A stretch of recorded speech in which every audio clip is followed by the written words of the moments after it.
Okay, hi everyone, it's Denise Brown. We are starting our third presentation on our second day of the Curing Conference, Our Resilient Spirit. I'm delighted and thrilled to introduce you to Jenn and Andrew. Take it away, guys. Good morning, everyone. Good morning from California. That's where I'm based. Good morning from Colorado, in the fat hills of Boulder. Welcome. This is our presentation is going to be on coming out and caregiver resilience. I'm going to go ahead and click our share screen so we can see the presentation here. And let's go full screen. Whoops, give me a second here and we'll just go ahead and play from the start. All right, can everybody see the screen? And just checking in on audio, just if you can hear me. I see some thumbs up, wonderful. And for me on my end, can everyone hear me? All right, we got some thumbs up as well, great. Awesome. And Denise, will you be monitoring the chat?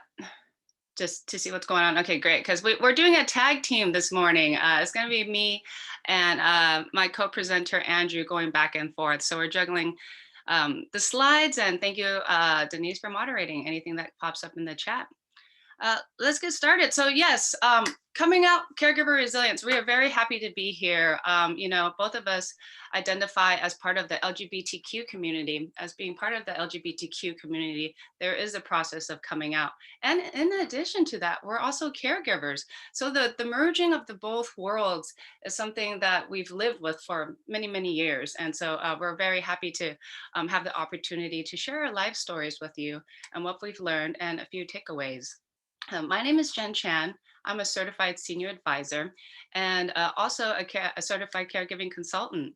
My pronoun is she and her, and I'm the founder of Senior Shower Project.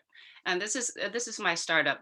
My project is all about creating celebration decor, celebration products for family caregivers.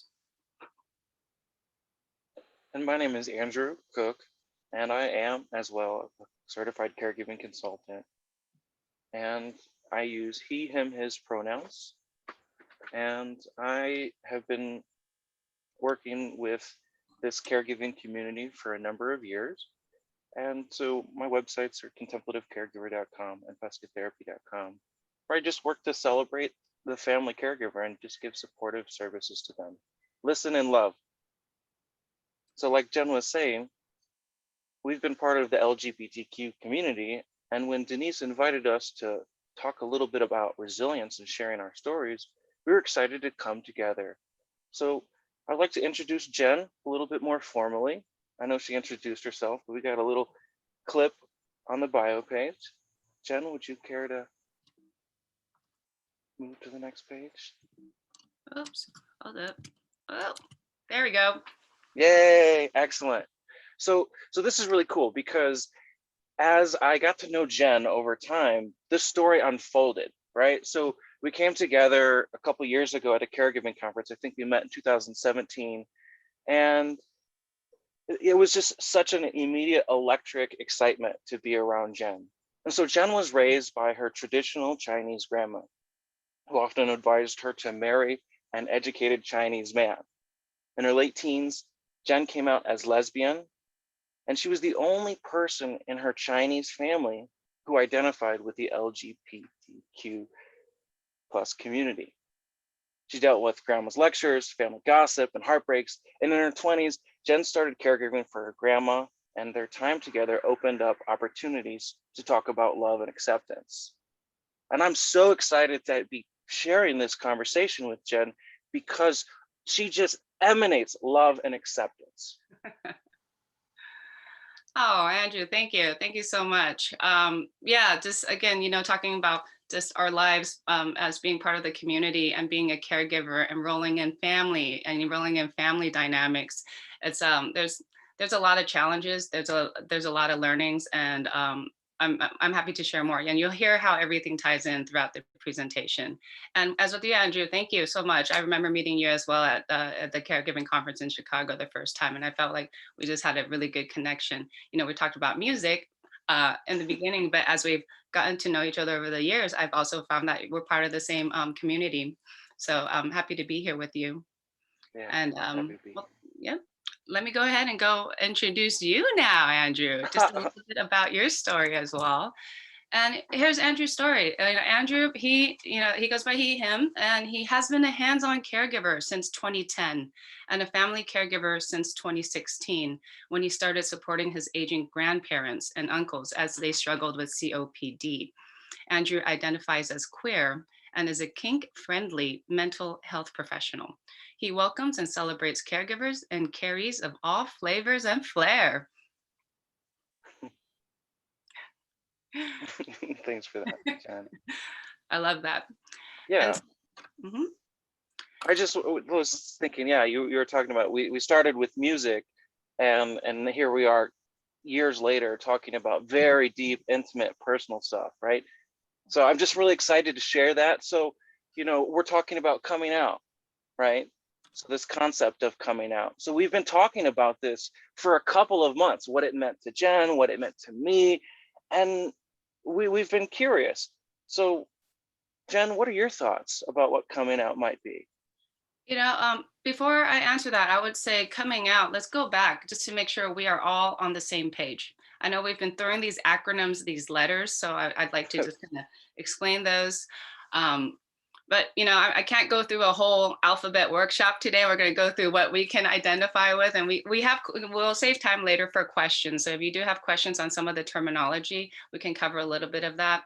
But coming out and being part of the LGBTQ community, let's just break it down. LGBTQ, L is for lesbian. It's women who are attracted to women. G is gay, men who are attracted to men. LGB, I have to spell it out. B is bisexual. You're attracted to both sexes. T is for transgender folks, and Q is for queer. So mostly when you think about, and then there's a plus. Sometimes we say plus because in this day and age, there's so many different gender identities and sexual orientations that, as I mentioned, it could be an alphabet. So by saying LGBTQ plus, if you see that in brochures, if you see that in any type of just media, it's really talking about being inclusive, bringing in the entire community. And so for us coming out, when we thought about this presentation, what do we want to talk about? It's really coming out to your world about what your identity is. And in the alphabet, it's mainly about sexual orientation and also your gender identity. So for us, when we thought about it, we've put it in the introduction. I identify as a lesbian, and you identify as a queer. But is that it? No, we don't really think that is it. It's really, when we think about coming out, could also be a lifelong process. And as we continue to learn ourselves every day and connect with other communities, we really decided that coming out was the celebration of intersectionality. And intersectionality is all the multiple facets of our lives, all the different, if you want to call it different buckets, different interactions, but it's the intersectionality. And when we drafted it, we really figured out there are 6 components of intersectionality. Yeah, and I want to thank you, Jen. Thank you for encouraging the pause. Right, we're introducing a lot of acronyms, a lot of new concepts, and here we are throwing 6 new things at you. So we're going to slow down. We're going to take our time. We're going to introduce a little bit of each of these and talk a little bit about how our story of coming out and caregiving intersects with family and community, culture, workplace, age, and different relationships. And we want to circle because coming out is all about intersectionality, and we want to come with a focus of celebration, encouragement, love, hopefulness, cheer, excitement, visibility. Here we are sharing right now. So thank you, those who are here. So we're going to dive into each of these a little bit more. Before we do that, Jen, do you have anything to say about this slide? Yeah, so as you can see, think about it. We're all for me, my story is different from Andrew's. And I also want to connect with the audience here who's tuning in. Maybe your story, your coming out story is also very unique too. Take a look at this diagram and see in which pockets you actually did have to come out. And, I'm going to tie it back to the theme of this conference, where you had to display your resilience, your resilient spirit, as whether it's this coming out as part of being a part of LGBTQ plus community, or how that interweaves with, your caregiving and resilient spirit. So just maybe take a moment and see, hey, if just thinking about it, what areas, how do you identify yourself with these pockets? And then in terms of coming out, again, it can be anywhere on the spectrum of, whatever your age is and family, and, they're all tied together. Or maybe there's moments in life where is this your coming out process was just one of these circles. Maybe it was just strictly with your family. Maybe the experience hasn't been in community yet, maybe not in the workplace. So I want to acknowledge everybody's experiences on the session right here. All right. So let's dive into the different I keep saying categories. I would have to say different, let's just say components of her life story. I like that better. Yeah, so we were talking about sharing and getting to know each other. So this was the most exciting part, right? So I love what Jenn has done. She's taken like 4 words: family, blood, and chosen. But the richness of her story is so important. So Jenn, could you share a little bit about like this intersection of family and how that your life component and your grandma and all these themes that you've been passionately sharing with me, can you share a little bit to the audience? Of course. I love talking about my grandma, my family, and coming out. So this is great. But mostly, let's just define first and foremost, what is blood and what is chosen family. And blood is very, it's literal. Basically, it's family that you're connected by blood, just by being born, the different generations. That's how you're connected in. And chosen is actually also referred to family of choice. It's who you choose to become as part of your community, part of your family. So for me, in my family, I was raised in the Chinese family. My grandma raised me, and so to me, she's my parent. But we had a really big family, close knit, all living in the same neighborhood. Lots of cousins, aunties, and uncles. But just happens that I was the only lesbian in the community, in the family that I know of. I like to pause because it's, who knows? Maybe it could happen later, but I was the only one. So for me, family was really important to me. I was raised again in the Chinese culture. So there's a lot of family values. There's a lot of just big family get-togethers. And for me, coming out was difficult. I didn't have any mentors. I didn't have anybody to talk to. And sometimes I felt like I had to just navigate the conversation, see if I've heard anybody talk about anything. But my family is my family, and so I had to test the waters. Coming out, how do I approach the topic? Nobody really talked about it. There was no example, and for me,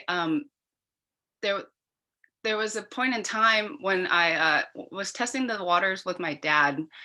He was a traveling businessman. So the only real talk time we had was when I drove him to the airports. And one day he asked me about just pop culture, about the different celebrities. And then I said, and I mentioned J-Lo and maybe like some other really, in my opinion, really hot women celebrity singers.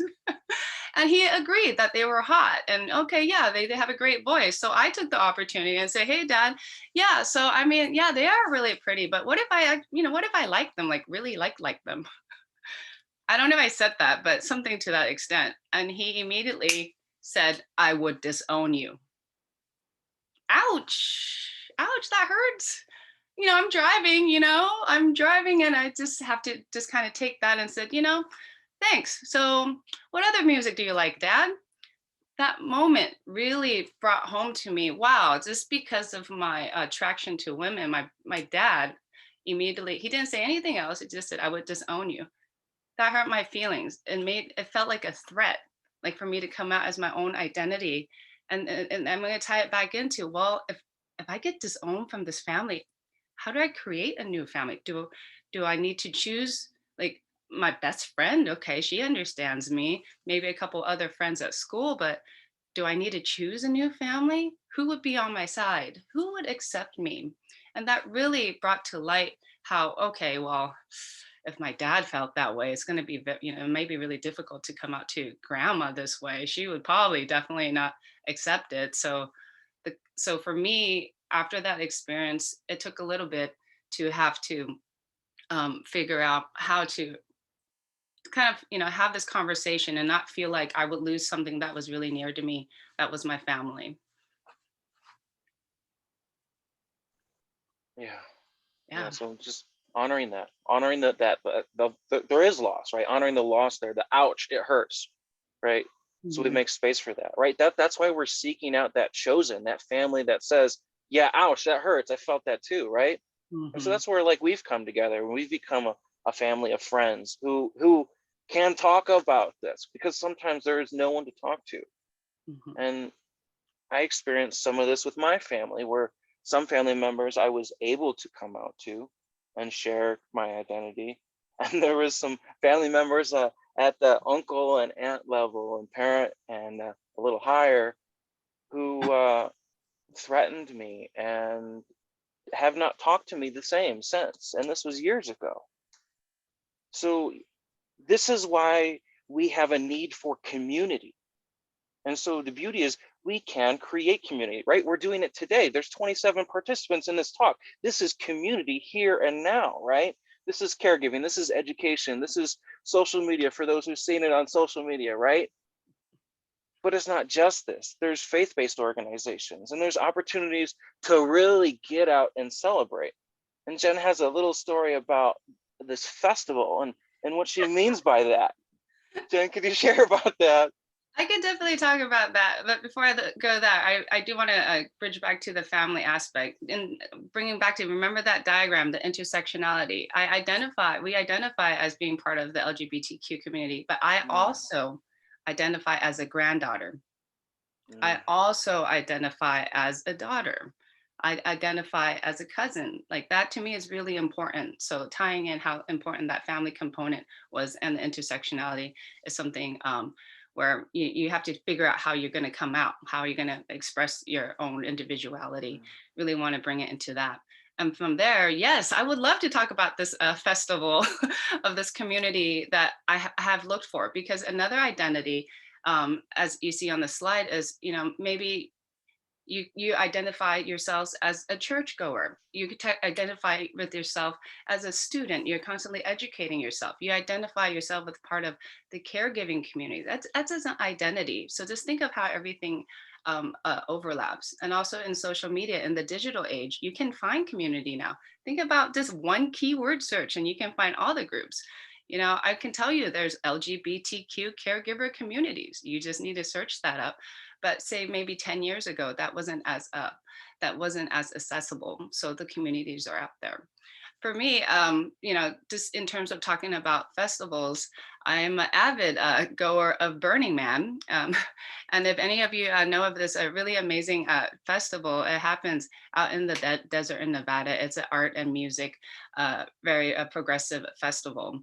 And I mentioned my identity with this because I identify as a burning, they call it, you can call yourself a burner. I would say, the festival goer, but I actually camp. There's a whole bunch of camps there and I identify as a lesbian. So I found myself a lesbian camp out there, which is absolutely wonderful. It's called Camp Beaverton.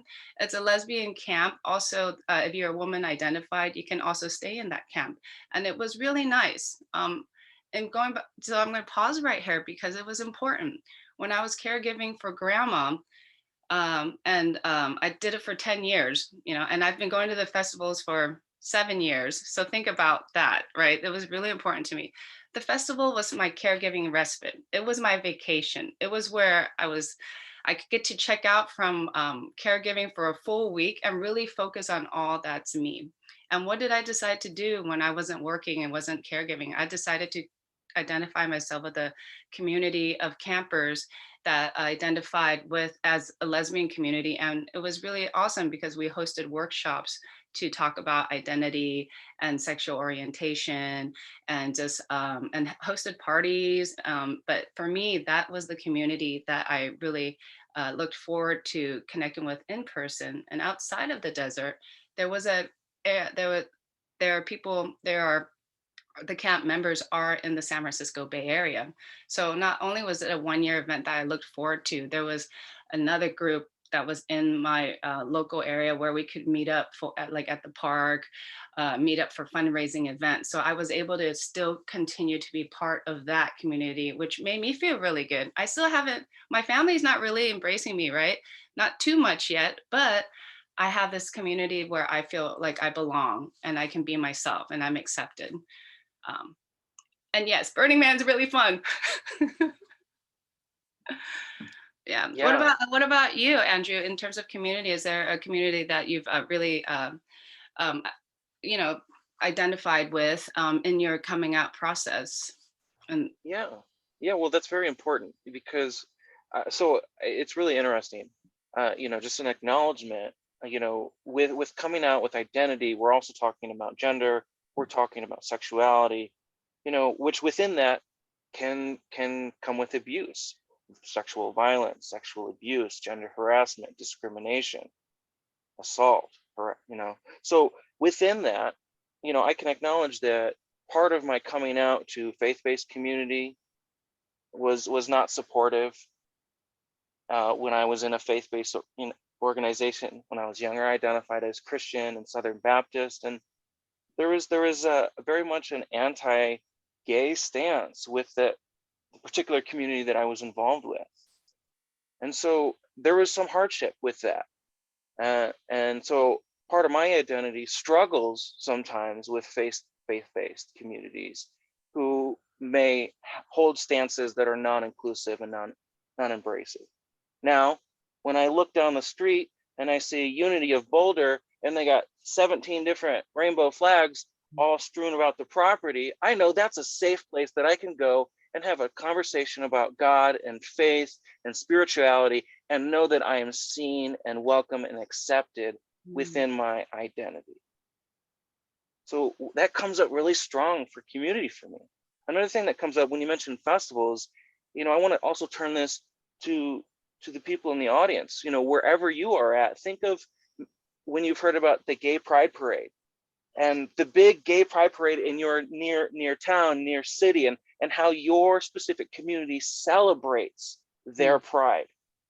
When I was first starting to come out at this intersection of here I am, kind of this reserved person, very shy, and again, education and college was the first time I really had an experience of someone different than my heteronormative, white, comfortable, secure identity.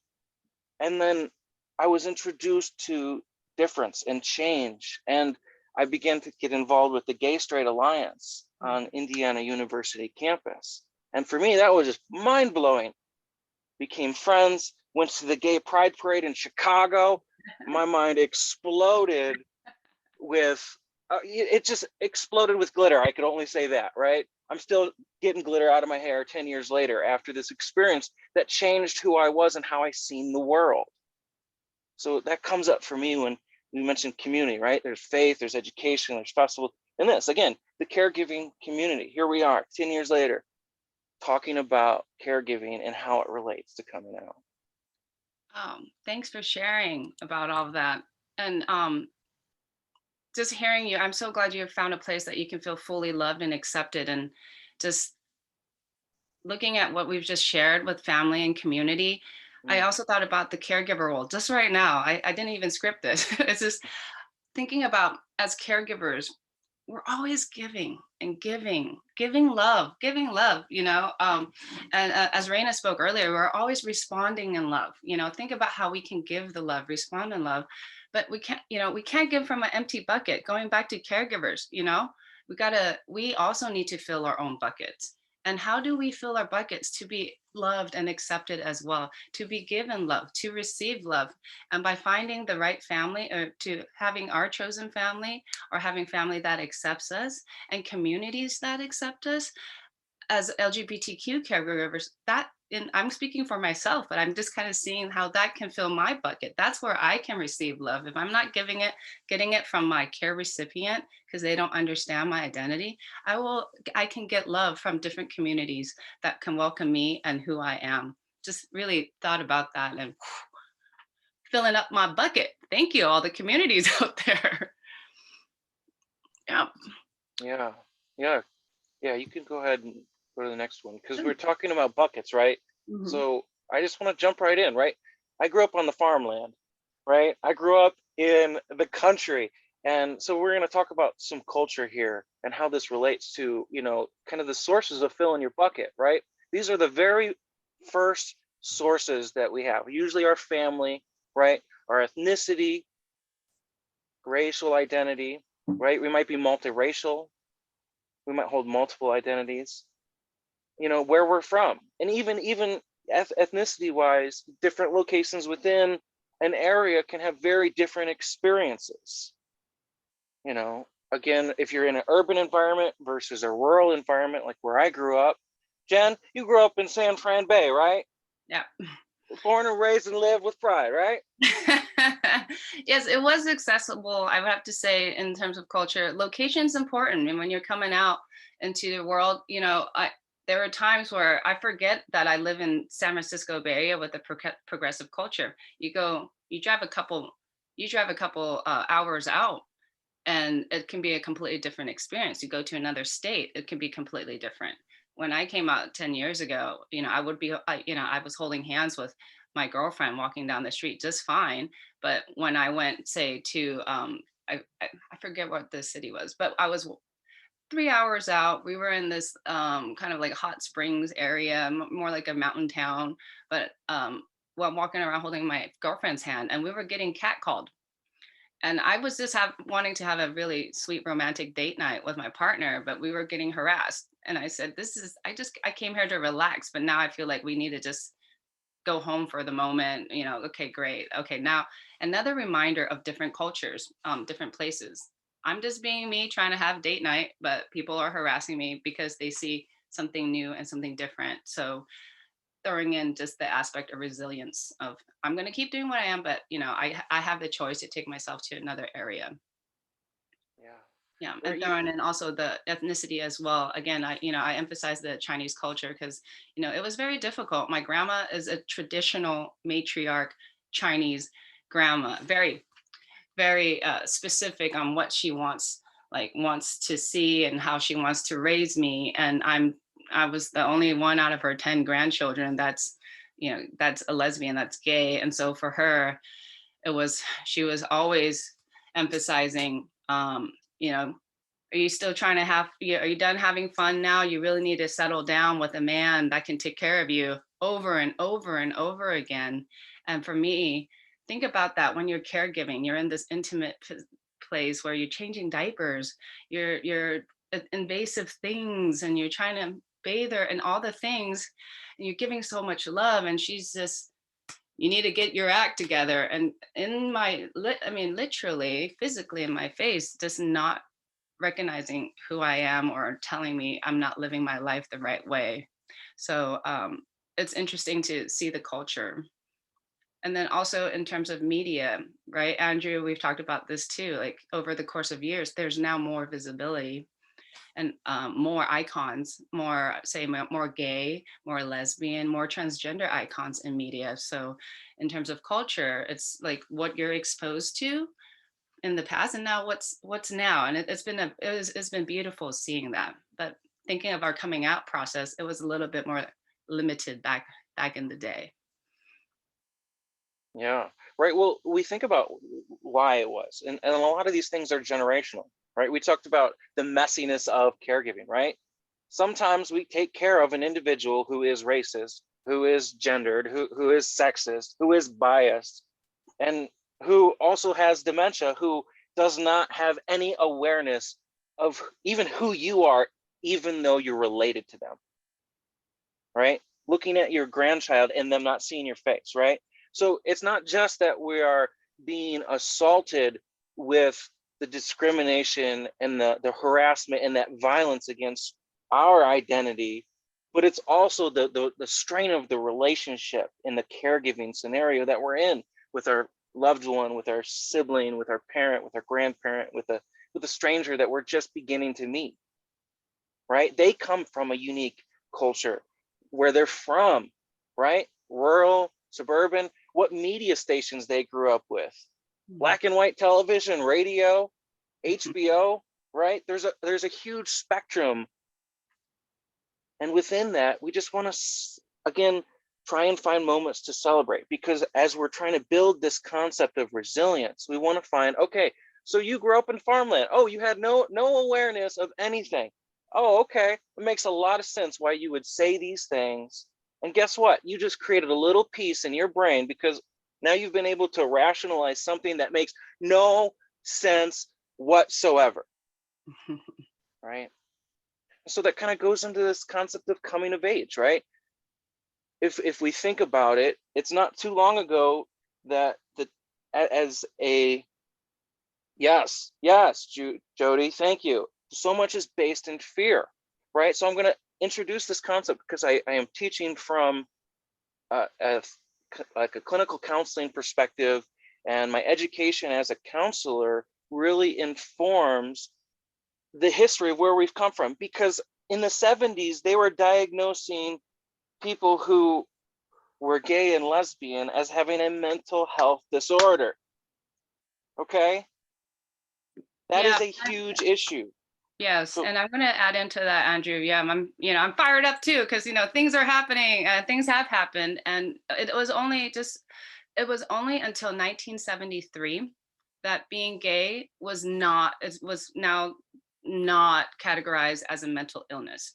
So think about all, just like your family members, all the generations and everybody's experiences. 1973, is it 2021? So, I mean, I'm 40, so that was before my time, like 30 something years. Somebody help me with the math. But I mean, it was just that it was considered a mental illness. So I'm not shocked that my grandparents, like my grandma says, hey, this is not okay, because all the media was saying is this is, people were getting electroshock therapy, like this is not okay, so it's also kind of understanding just how the progression of all the events that has happened. Just I get fired up about the mental illness thing too, Andrew. So I just had to throw it out there. 1973, no longer mental illness.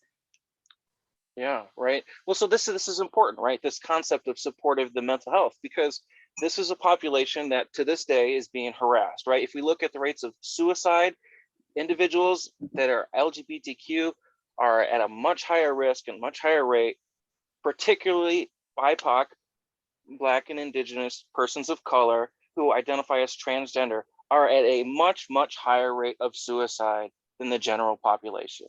That is an epidemic we need to talk about.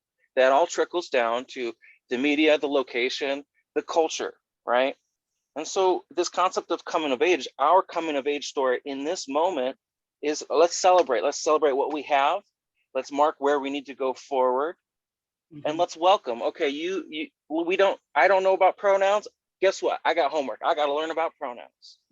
I don't understand that there's 15 different letters in this new alphabet. Okay, I get to learn about this and celebrate with grace, right? Okay, I didn't know this, and now I have an opportunity to learn. Yeah. Because any day we can come out.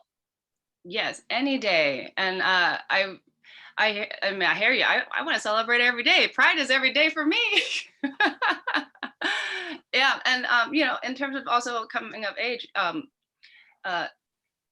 as we discover our identities, our gender identities and sexual orientation, again, I'm gonna go back. Gender identity is the sex you identify with. Sexual orientation is really about who you're attracted to. And coming out at any age, I always like to emphasize, I think coming out is a lifelong process. The more we discover ourselves, the more we discover what we're attracted to. We can be coming out maybe in different, coming out at any specific time frame, dependent on how, you know, our different life components are intersecting. And I can say, you know, I've met people who came out later in their lives, in their 50s, in their 60s, or maybe they've actually identified with a new gender identity. Transgender folks maybe happening later in life. So in terms of coming of age and coming out, I will, you know, I respect all those who take their time and when they're ready to come out and come out in whatever time they are. Because for me, you know, my quick story was, you know, my coming of age, you know, it happened in my teens. You know, I started, you know, getting the hormones, and I realized, I thought I was bisexual. I thought I was attracted to both sexes, but then I realized, no, I'm going to come out again. I think I'm officially a lesbian. But who knows? Maybe later I'm going to say, you know what, you know, maybe I'm queer. Maybe I'm attracted, you know, maybe I'm attracted to everything. There's a term out there called pansexual, which is you're attracted to all the things. That could also be a possibility, but I'm not going to limit myself to it. So I'd like to throw that out there. Just because you come out doesn't mean you can't come out again and again and again. And I advocate for that, because that's just you celebrating your identity and also connecting with more community. All right. Yeah. Yeah. Hey, Jen, we got a little question down here. Yeah. Terry asks, could you define queer for us? Yeah, so queer. First of all, I also queer. It's a unique definition. Queer, it can be a gender identity, and it also can be a sexual orientation. What that means is that in terms of being queer and gender identity, I'm going to do a little mini workshop. I do want to stay focused on this task, but a very brief definition is queer is. In terms of gender identity, there's male, there's the binary man and woman. And so if you don't identify as man or woman, you may be what we call kind of like, not necessarily on the, you're kind of in the middle. So you're non-binary, you're gender queer because you don't identify with male or female. So that's gender identity. So you don't, that's for that. But for sexual orientation, you don't fall into the heteronormative where if you're a man, you're attracted to the opposite, or if hetero, meaning you're opposite to the attracted opposite sex. You're, you know, and in terms of being queer, you could be attracted to men, women, or you can be actually attracted to queer folks. So it's kind of, you're on the spectrum. I'm just kind of saying, sometimes people say they're gender fluid. They're somewhere in there. So that's kind of my definition, but I think progressively today, queer can also be an umbrella term. But the very short answer is you don't fall in the heteronormative. Ding, ding, ding. I love it. And I love that you can offer that because, right, I identify as queer. And that's not necessarily the definition I would give, right?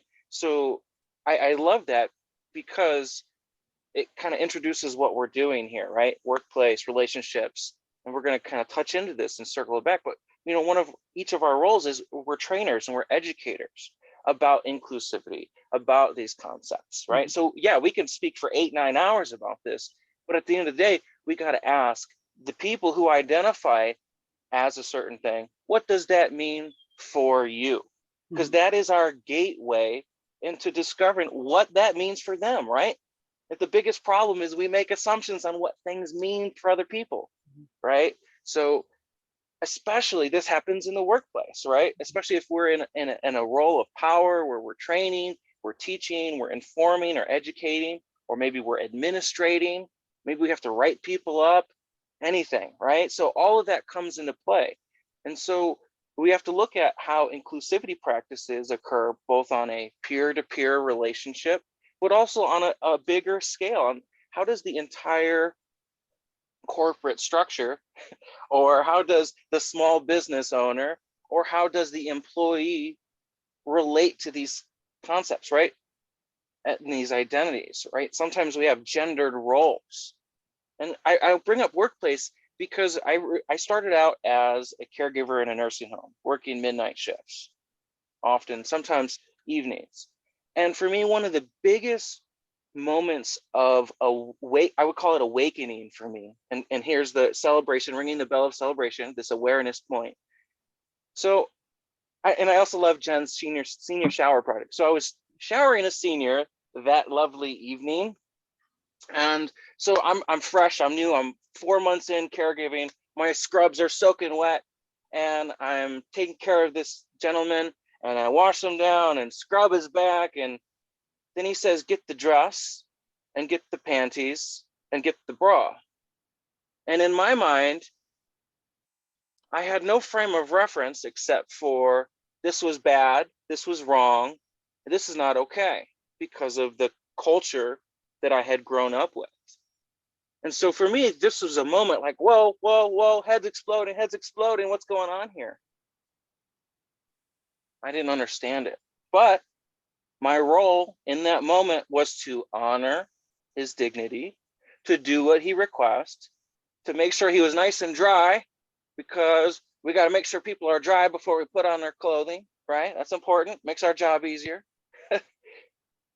And then later, exploring how that act impacted the discussion around him. And it wasn't until years later, again, going through college, experiencing, joining the Gay Straight Alliance, having these kinds of conversations, where I began to see like, whoa, this person was harassed, this person was disrespected. There was probably people that refused to put the bra and panties and bra on this individual. There were people that would continually call him a man, call him the drama queen, et cetera, right? The way we talk about people, the way we allow those structures to be in place, the education around that. And it's particularly, if that's happening, we call that elder abuse from the staff, from the other people living there. We call that neglect. So this was a very powerful story for me, because I had no frame of reference, and it was big in my coming out and saying, okay, we can dress differently, we can wear differently, we can express differently, we can be differently. And so our different identities as an employee, as a business owner, we want to really think about that perspective, because that's going to also inform our relationships with other people. So Jenn, as a business owner, as a trainer, as a individual, tell me a little bit more about your experience in the workplace, some of your relationships. Yeah, I do want to, yeah, Andrew, I want to acknowledge that, you know, your professional caregiving experience really highlights the different forms of coming out. I think there's our personal individual coming out, and also just, I feel like your client just kind of didn't verbally come out to you, but just by asking you to dress her in her preferred clothing, that was the kind of not non-verbal conversation, but that was a moment of, like you said, a realization for you, like, okay, you know, there's me in my coming out process, and there could be clients who may not know that they're coming out to you, but they're just expressing what their needs are. So it kind of, I think in the workplace, there's an interesting dynamic in caregiving, just in caregiving. And as for me, you know, for the workplace, I did, when I came out to my mom about being a lesbian, she told me not to talk about it at work. She was afraid that I was not going to get promoted. Don't talk about your girlfriend. Don't bring her to the events. And again, that for me, my identity, I said, well, you know, I'm going to make my own decision. I know who I am. I'm going to stay resilient. I'm going to move forward with it. I love my girlfriend. I'm going to talk about it. It's not going to be an issue for me, but it made me think about, oh, her perspective is, okay, you will not be offered a promotion. So that made me feel kind of weird, just in terms of talking about that. But, you know, in terms of the workplace and coming out, some company cultures will have, you know, will say, they'll even support, say, like the Pride Parade, like, hey, they're sponsoring the Pride Parade. And for me, I'm like, oh, that's a huge inclusivity. Like they're sponsoring events. Or again, looking at the workplace, looking at the language and the materials. Is it inclusive, and is it inclusive language? Where they're talking about just being LGBTQ friendly. And then as a business owner, I think I would say from my, as being a certified caregiving consultant, you know, in terms of becoming a caregiver coach, to me, I really want to highlight myself as a caregiving consultant, caregiving coach, in the LGBTQ community, because I have the opportunity to offer that to the caregivers out there who want to be affiliated and know that the person that they're working with understands the issues and understands the dynamic of the family dynamics and the family caregiving dynamics of being an LGBTQ caregiver. So for me, that really played into how I want to establish my career. And going into relationships, here's another grandma story. I love it. We're going through the time, so I'm going to try to keep my story short. But I love for relationships. Oh man, just whew, Chinese culture, grandma's insistence on me being married to a Chinaman, coming out, being resilient. All of those kind of came into play because she kept shoving down my throat that I needed to marry an average Chinaman, but I kept talking about my girlfriends. She wasn't really recognizing them, and it really hurt because she didn't take my dating seriously. She didn't, they don't recognize that it's a long-term relationship. And also marriage, she didn't think that it was actually possible. It wasn't until 2015, 6 years ago, 2015, that gay marriage was legalized in the States. And so prior to that, grandma just said, this isn't a real thing. You're not gonna, she wants me to be, have quality of life later, somebody to take care of me. But if it's not recognized, she's like, she always said, why are you making your life more difficult than you need to? Just go this path. And it hurt my feelings because it wasn't respecting my relationship with my partner. And additionally, in my family, going back to not just relationships, but the family dynamic, even, I'm doing all this caregiving for grandma, but when I come to the family dinners, my relationship wasn't recognized. Everybody had, their boyfriends and their girlfriends. And when it came to me, hey, Jen, are you going to bring your friend? I said, yes, my friend is coming, but is it so hard to just say the other thing? But I said, you know what, I'm going to keep going because I will keep showing up. I will stay resilient until they really recognize that this is a possibility. And it wasn't until I say, for my grandma, when gay marriage was legalized, and at that time I had a long-term partner, and for a moment I was engaged for a little bit, I'm going to throw that out there. Grandma finally recognized that I had a fiance because now she says, okay, it's legal, you're going to have some rights. But it took, I don't know, 10, 15 years. You want to talk about staying resilient and keeping the relationships, the people who love you, who take care of you, and have your family recognize that. It was really important to me because, again, in the lens of caregiving, you're taking care of somebody. In the back of my head, I said, who's going to take care of me? And my grandma wants to know that I'm taken care of. But if she doesn't see that the relationship I'm spending time on is a real relationship, she's going to be worried. That's going to cause her stress. That's going to affect her health. So I'm here trying to balance, okay, do I make you not worry, or do I make myself happy? And or do I continue to stay quiet? But no, I need to celebrate my relationships, because that's part of my identity. I just want to mention you guys have 2 minutes. 2 minutes? Yes. Oh, I thought we had an hour. Oh, Yeah, it's boy. 50 minutes. Yeah. We take a 10-minute break. Oh, sorry about that. We're gonna That's have to okay. slide through this. Thanks for the account, Denise. All right, Andrew. Candidly, let's talk about relationships, right? So we view life more differently. This is a relationship we've created, right? There's so much more to explore here in this community, in this workplace situation, at a conference about caregiving, in this culture that we are creating, in this family that we are making, right? We also want to consider non-traditional forms of relationships, non-standard. And Jen, could you go to that slide that talked about intersectionality and resilience? And as we close, Well, actually, is it possible, Denise, if we get a group thumbs up, if everybody sticks around for hang out for 5 minutes, is that possible or no? Yeah, is everybody good if we just take a quick 5-minute break at 5 till? Or Everybody just good with- extend the session for 5 minutes instead of 10-minute, make a 5-minute break. Is that possible? We Yeah, have some takeaways. yeah. Is Just everybody want to get okay? from everybody? Everybody okay with another 5 minutes before we take our break? I think everybody's good. Okay, right on. Thank you. Appreciate it. We're going over. Very passionate about Love this topic. yeah, So, thank you so much. Just to go back, the reason why we talked about all the intersectionalities and talk about how we overcame the resilience or had resilience to um, embrace our identity.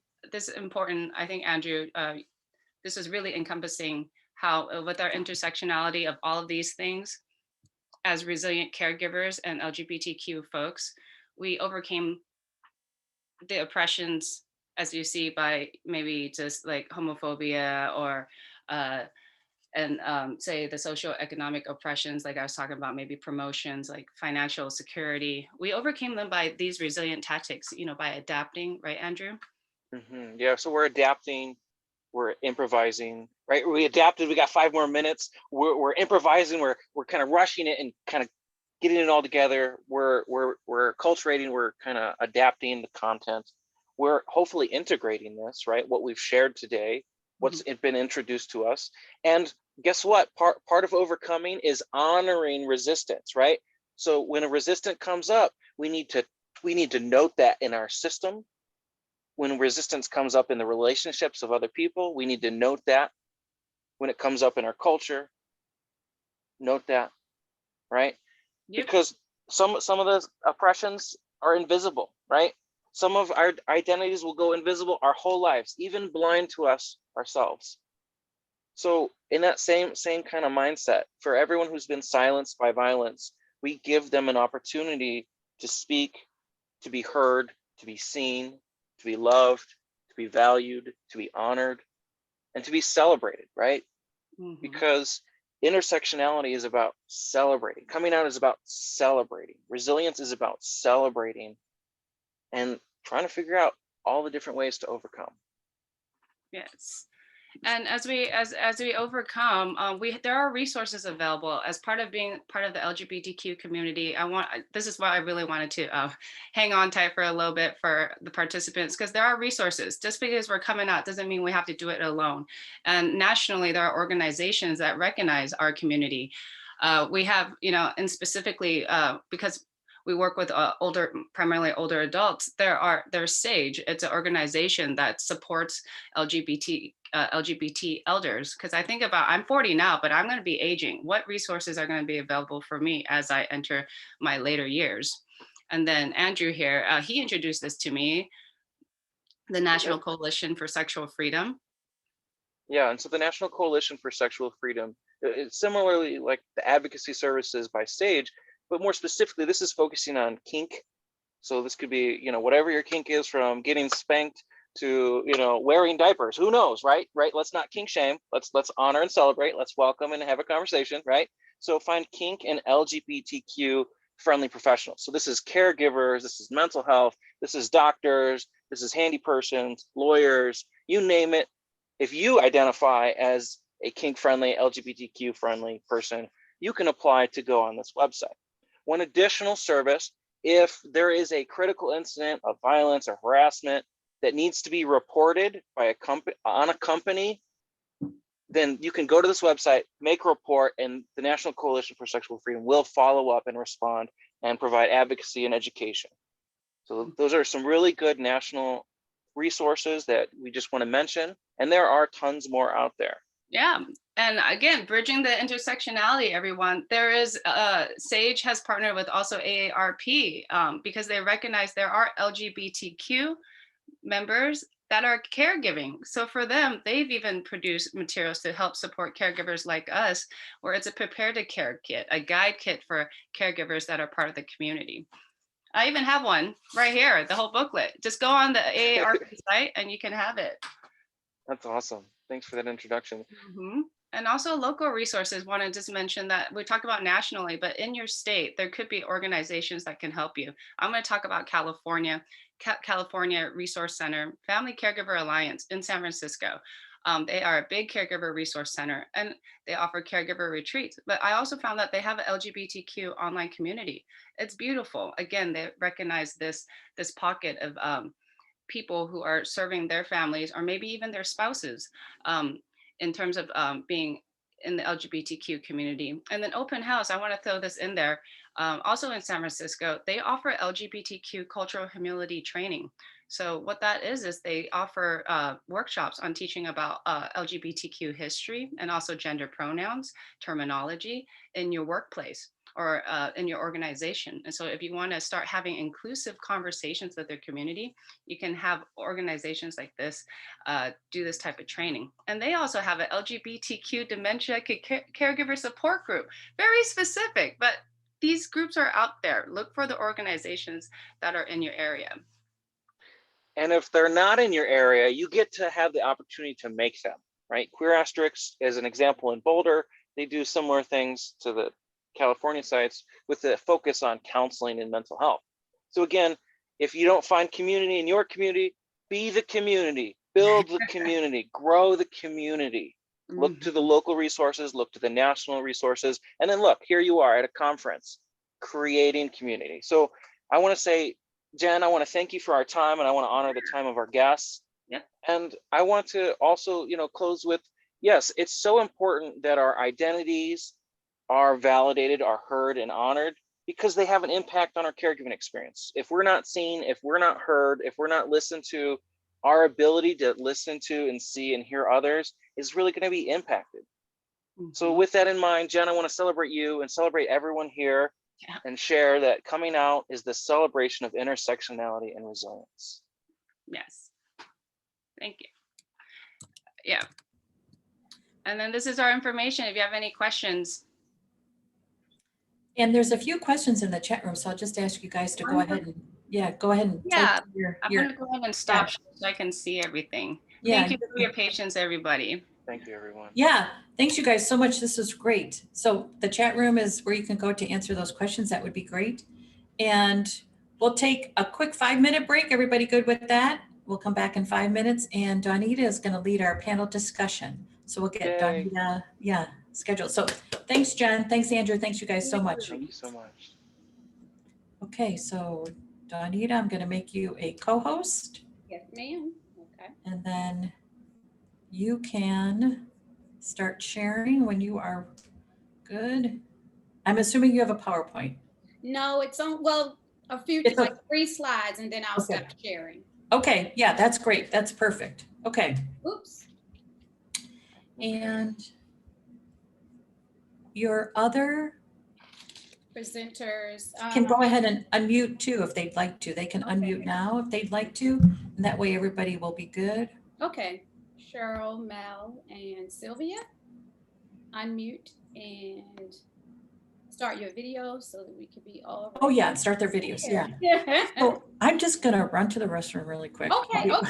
I'll be back in a minute, but you're good to go. So all I'll do, oh, you know what? I'm gonna stop the recording because I want everybody to have their own recording.